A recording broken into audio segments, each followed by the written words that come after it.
Hello, hello, hello, and welcome to Photo Finish, the great pop culture debates fashion review for RuPaul's Drag Race. I'm your host, Eric Resniak, and I'm joined by today's extra special guest judge, Curtis Creekmore, and we're about to toot, boot, shoot, and poot the looks from the season 13 promo shoot. First, let me say, so excited for these new queens. Seems like a great, diverse, young cast to start off the new year right. Especially after 2020. This country needs an enema, and thank you, Mama Ru, for this cleansing energy as we enter 2021. So make sure you check out VH1 on January 1st at 8 p.m. for the season premiere, and check back here each week for new editions of Photo Finish. Let's get on to the queens. First up, it's Denali. Curtis, take it away. For those of you who don't know, earlier today on Twitter, RuPaul released some videos, shorter videos that did not go along with these looks. And in the videos, I was getting a lot of like Miss Chichi Rodriguez from Tu Wong Fu from Denali. This look, though, I don't love it. It's confusing to me. Is it supposed to be ice or is it like coral reef? I don't love it. It's confusing to me. I don't love the two-tone hair. It doesn't really work. I really loved her look from the video. I do not like this one, so I'm going to give it a boot. Yeah, this is a boot for me, and it's a bummer, as Curtis mentioned on the video they tweeted out. I thought Denali looked great. She would have been one of my candidates for the top two. This, to me, I appreciate how ambitious it is. It's clearly very different, super structured. Denali is an ice skater, and so I'm wondering if this is a nod to her past, but it just doesn't really work for me as a promo look. It is confusing, and I do not think that wig and the makeup go at all with this. This almost feels very alien, and this with almost like a Gwen Stefani from 1990s. No doubt, I don't understand what was going on there. I think Denali's really interesting. Excited to see her on the show, but it's a boot for me. Next up, we have Elliot with two T's. Take it away, Curtis. I just keep thinking Crystal from Drag Race UK auditioned again. I keep seeing that in the face. I mean, she's beautiful, and Crystal was beautiful, but I just kept seeing that. This look is definitely up my alley in terms of drag aesthetic. Like, this is Jolene Sugarbaker Devereaux to a T. I don't know that I would share my or show my midriff, but I love a good ruche, and she's ruche aplenty. I love that the gloves match the belt, match the shoe bow. That's super cute. She's given good face. I love the wig. In that earlier video, Elliot's mug read very mannish. There was little to no nose contour, softening of the jaw, nothing. This is a toot. That was rough. Interesting. So you're tooting this. This is a toot. I like it. I'm going to go ahead and boot this. I am not getting star power from either this or the Twitter video. As you pointed out in the video, she did come across. It was reading very boy to me, and I'm still getting boy even from this. I'm interested to see what Elliot's going to bring to the stage, but I look at this look, and the top is giving me La Isla Bonita, and the pose is giving me Madonna's True Blue. And for me, this is a true boot. It's not, to me, a promo look that says, "Hello world, I am the next drag superstar." So with that said, we're going to move on to Gottmik. Who I will never refer to as anything other than Got Milk, because that's Sure. all I keep seeing every time that comes up. There are a lot of things that I love about this. I love a big structured shoulder into a cape. I love those shoes. I even enjoy the corset. I think it's got color to go with everything. And I hate a boy chest. I think everybody knows that I hate a boy chest. What I do not love is the white face. And judging from the video earlier today, and then this look, that seems to be her thing. And what is happening, especially in this one, is you have three different tones. You have a white face, you have a pale body, and then you have the hosiery, and three very different colors across your body. And that doesn't jive with me. I cannot get behind a face that I could get behind the face if I didn't see any other skin.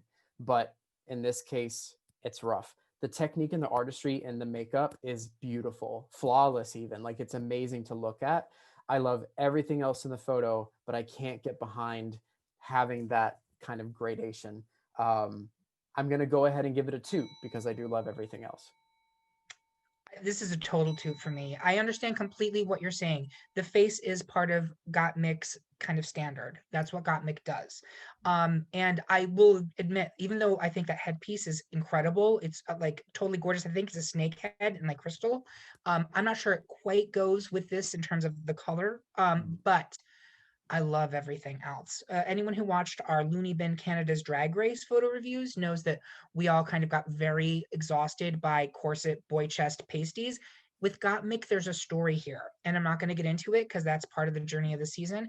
But trust me when I tell you, this is actually a really subversive power statement that Gottmik is making, and I respect it. So I hope that people won't immediately judge it on that.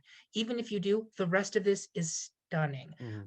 I don't understand why more queens don't wear voluminous capes in their promo looks. This is drama, Yep. mama. Like this is incredible. It looks luxurious. It looks just it's giving me immediately I want to know more about you. Those shoulder pads, everything about it I love. So it's total toot for me. Moving on, we have Joey J. I hate the hair. I hate it. I without big hair, I'm getting glam rocker. Like I'm getting Adam Lambert, and I don't love it. Strangely, I don't think the cape in this one it works. Like it's just a piece of fabric because there's very little volume to it. You need that big puffy, like you need the drama, and this just falls flat, literally. Um, I I'm gonna boot it. I'm gonna slightly softly boot it. I just can't get behind it. This is actually a full boot for me. I thought Joey looked great in the Twitter promo. I thought Mm-hmm. Joey was giving me one of the better looks, and really selling it. This to me, I know we're not supposed to compare queens to past queens, and I'm a big proponent of that. But I look at this and I see Layla McQueen, first episode of season 8, where she literally almost goes home because she put all the effort into this really cool jacket, and that jacket is major, and the rest of it's a throwaway. Tights are not pants. I believe that in life, and I surely believe that tights are not a promo look. So for me, I can't toot it. I'm excited to see what Joey is going to do. I do think both the shoes and the coat are fabulous, but it's the middle part of it is just a total throwaway to me, and this is not a moment for a throwaway look. So for me, it's a boot. Next up, we have Kimora Hall. Speaking of a throwaway look, th- this showgirl look is tired, honey. It is tired. We get one every year. It's been done. You can get it down the street at the Costco. Like, bring something better because you're on Drag Race now. They also made her look as narrow as possible. It looks like if there were a crack in the floor, she'd slip through it. I don't quite understand that. We don't really see most of the look. We just see this ostrich plumage out the back. It's a boot. Sorry. I will go ahead and toot it, I guess, because there's nothing aggressively wrong or bad about it. As Curtis points out, it is a very standard showgirl look. I think I am a sucker for a good feather. These look like good quality feathers. It's a beautiful color on her. I mean, she looks like a skinny legend. But yeah, we've seen this. And again, if this is the photo that is your introduction to America, and this is the photo you're going to be using to kind of market yourself for the next 3-4 years of your career, this is the outfit you want to have associated with that. It feels like a real throwaway, but it's not bad. There's nothing about it that I aggressively dislike. It is, if we had a meh, I would give it a meh. Even her look in the Twitter reveal was beautiful, but it was not inspiring to me. I'm curious to see what happens with Kimora. She has a lot of family links with the show. um Next up, it's Candy Muse. So I absolutely hated her look in the videos. You cannot wear a wig that drapes down the sides of your face like you're in the ring if you have that large of a head or face. And I have a large head and face, so I'm allowed to say those things. You must have volume in your hair, or it needs to be vertical. And Eureka actually does a really good job with that with her hair lobes. Like she knows she has a big face, she's a big girl, so she's gonna give you that length with the hair. And Candy actually did a really good job with that here. I think she pulled it off. I love this. I think it's so interesting. I love the kitschy feel of like the colors, that like light lime and light teal. I think they go really well together. I love the mid section that's cut out and show like it's a great look. I really love this. So it's a solid toot. It's a total toot for me. I think Candy looks beautiful here. I think this is the best beehive we've maybe ever seen on the show. Mm. It's a great wig, and I think this elongates her. She's obviously a bigger girl, but it does great things for her shape. I love the color story. To me, this is Jean Paul Gaultier from the '90s meets Mars Attacks, and I really like the vibe that she's giving me. It's throwback, but also really cool and futuristic. And I think she looks like $1,000,000. So absolute toot. Next up, we have La La Ree. This is not giving me much. It is a bodysuit with a cropped jacket. And I appreciate the color story, the mix of pink and that light mint. The wig's pretty good. It includes a little bit of blue and purple that doesn't really fit here, but at least it ends in that same mint color, which is nice. And I think it looks good on her, but there's not a lot. In the video, she was rough. Yeah, I mean, rough. Either she did not paint to soften her face, or they did something funky with the lighting because Maury, that was a man. I think there was bad lighting for a lot of them in those Twitter videos. They were And done dirty by those videos. that sucks and that's Yeah, unfair to them, and it sucks that that's the first thing that we saw instead of these pictures. uh, agreed. she looks a lot softer here. She capitalized on the wig volume to make her face and the rest of her look smaller, which is what you're supposed to do, proportionize people. So I'm going to give this the softest of toots. And I'm going to be the bad guy and I'm going to boot this. Much like Curtis said, this is a bodysuit. It's just an extremely well accessorized bodysuit. And for your promo shoot for RuPaul's Drag Race, a bodysuit is not going to cut it. I actually like the garters, the crop jacket, the matching gloves, although I think they may actually be part of the bodysuit itself. That's all great, and in fact, I love the colors on her, but it's an accessorized bodysuit, and I personally think that that wig is wearing her, not the other way around. Mm. It just to me, it's not. Again, it's not giving me star power, and this is your moment to come out and say I'm a star, and you better take me seriously. So for me, that's a boot. Next up, we have Olivia Lux. Olivia gives me Mariah vibes, like especially in the face. They look related. I don't know if they are, but she's very Mariah in the face. And this outfit is Judy Jetson Hooker. Like this is it. And I love it. I am living for it. That structured whatever it is, a skirt, it's coming from the waist, so it's kind of like a skirt cape. Never seen one before. Love it. Want one in every color. I love the mixture of textures that you see. So it almost looks like a tweed. I don't think it is, but it looks like a tweed matched with like silk piping and lining. I love it. I really do love this. The color's beautiful. She brought that into her eyes, which looks really great with the orange hair. Good look. Super toot. Yeah, total toot. She's gorgeous. This color on her, butter, like just really, really gorgeous. To me, this is like giving me the Invisible Woman as a Louis the 14th courtesan. Like it's like you can see through parts of it. I would consider what the pieces at the waist to be basically a deconstructed bustle. Mm. So you've got that with this really cool bustier, with the fabulous stockings, and then the gloves that almost have like a harness component to them. I love everything about it. This is a total toot. The borders on a shoot for me. I'm not going to quite go there, Mm. but I am in love with this look and really looking forward to more from Miss Olivia. Next up, we have Rose. I am still not convinced that this is not secretly Jeremy Jordan in drag. Um, from the video earlier, she read very mannish. She was another one that was unfortunately a victim of the lighting or whatever happened. She did nothing to soften her jawline. In fact, in that video, it kind of looks like she etched it out, so it looks even stronger. Um, in this photo, it's a bit better. Her face is a little bit softer. She's giving me like Scorpia from She-Ra in drag, kind of. I like the arm poofs because it gives you something, but it does make her wider up top. And while I think she does a pretty good job of like structuring her body and padding out her waist because you have that heavier top, it's still going to make you look kind of triangular down. But speaking of the star power thing, I do not see it here. I Really? know, yeah, I don't get that she looks kind of scared or lost in this picture. She doesn't look like she knows what she's supposed to be doing with her body, and that comes across as uncomfortable to me. Um, it is a whisper of a toot. Wow, we have such different uptakes on this. I love this. This is a total two. And let me tell you why this is, I love this so much. This is dynasties in the shoulder pads or the Russells. So that's why I It's love them. That makes sense. it's Okay. gem in the face and the wig. Mm, Specifically, it's gem in the misfits with the face and the right. wig. Yep. And then the bodice, as you point out, is very She-Ra, Princess of Power, or OG She-Ra, not current version on Netflix.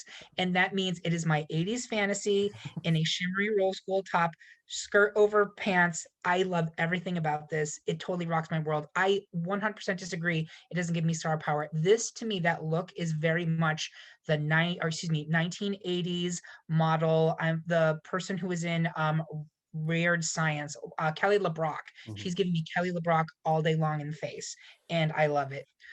Moving on, we have Simone. I fucking love this. She looks like she is on the cover of her own album, and it is an amazing record. The only thing that I don't like is the length of the pant.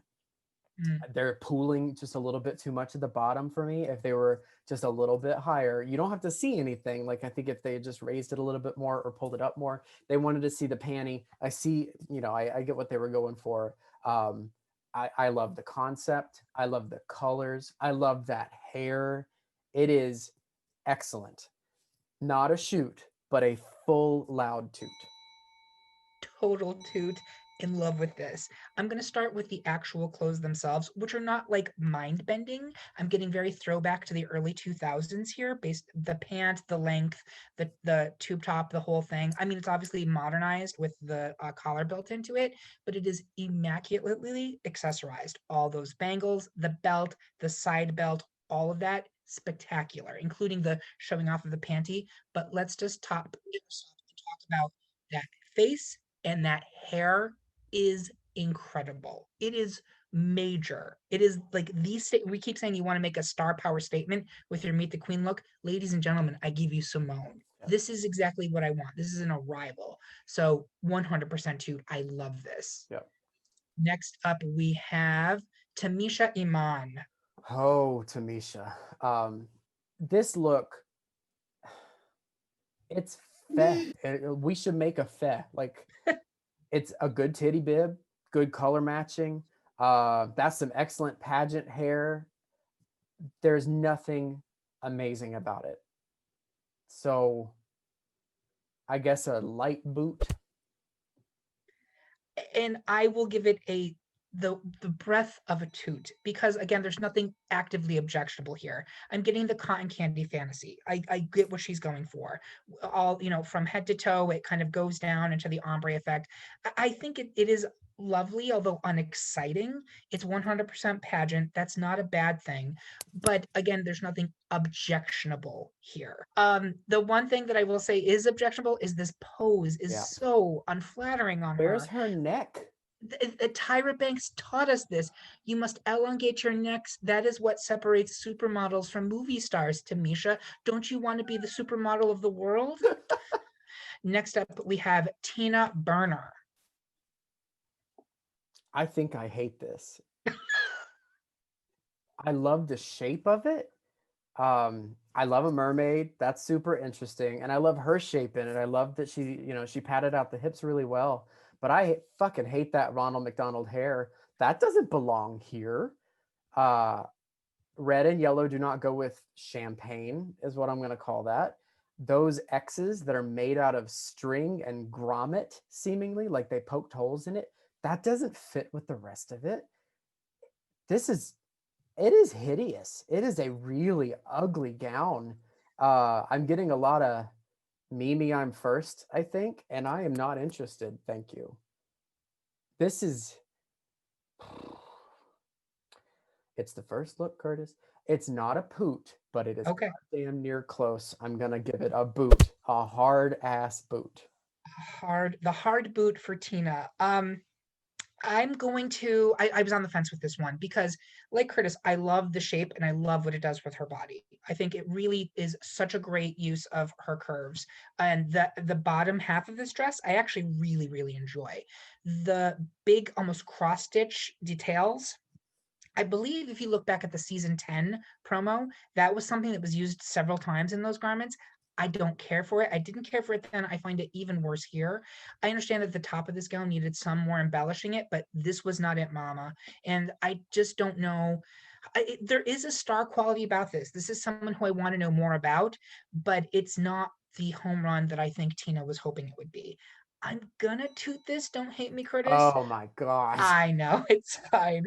I will agree with you that the wig colors do not match. The carpets are not matching those drapes, but the form of it, I think, is really beautiful. If I like ignore the stitching, I really don't hate it. So that is a lot of creative explanation, but I'm not gonna boot it. I know, come from me, America. And then finally, we have Utica Queen. I am extremely excited to see what Utica brings to the stage every week. I enjoy this a lot. I love the multiple stacked hats. Like, that's so cool and so interesting to make a headpiece out of multiple stacked hats. Like, you wouldn't think to do that. I am a sucker for gingham. It looks amazing. Most of what I wear is probably gingham, so you got me there, gal. I think this is actually weaker than the look that she had in the video earlier with the yarn, the balls of yarn and the knitting needle stabbed through her yarn heart. That was amazing. That was a shoot. That look was absolutely the best thing out of anything that we saw in those videos, and it's the best thing of what's here too. But I think this is just a little bit weaker than that. It's still absolutely a toot. It's still real good. I'm really interested because it's like Utica was playing in the Super Bowl while everybody else was playing stickball in the alleyway down in Pittsburgh. Like, interesting season we shall have.